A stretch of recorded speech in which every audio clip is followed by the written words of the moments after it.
What turned you into a villain for the rest of the world? One day my kids came up to me and told me they didn't want to go over to mommy's house anymore. I had split custody with my ex, but this was the first time when they outright refused to visit her for the weekend. I knelt down to their level and asked them what was up. Did mommy say something to you? Then they told me how mommy's new boyfriend would make them do weird things, and also made them promise not to tell anyone. When I asked what these things were, my heart was shattered into a million pieces.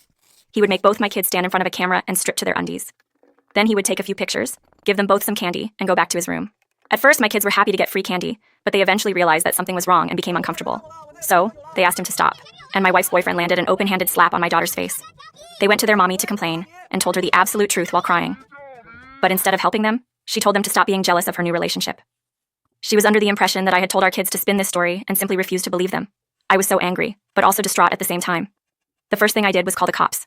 But the person who showed up was my wife's brother-in-law, who was also a deputy. He told me the same thing that my wife said to our kids. Stop being jealous and stop telling disgusting lies about other people just because you can't handle their happiness. I don't know what kind of mother my ex-wife was being that she didn't even consider the possibility of her boyfriend actually doing this, but I knew one thing, which was, I couldn't just stay still. I sent my kids to my parents' house before taking action.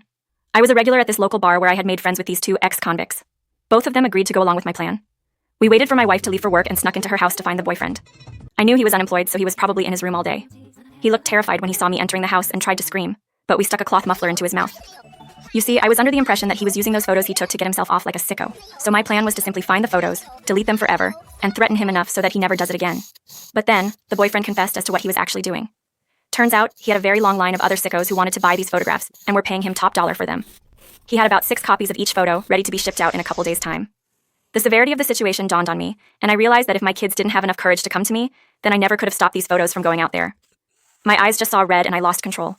I grinded the boyfriend's head in with the iron knuckles I had been wearing and didn't stop until my 2 friends dragged me off of him. I knew what I had done would land me in prison, which would mean my kids would go to my wife, and her next boyfriend could potentially do a similar thing to them. So I just started crying on the wooden floor. This is when one of my friends told the other to take me home and made a joke about how prison life suits him better. Anyway, I looked at him and for a brief moment forgot all of his past crimes and simply nodded my head with respect.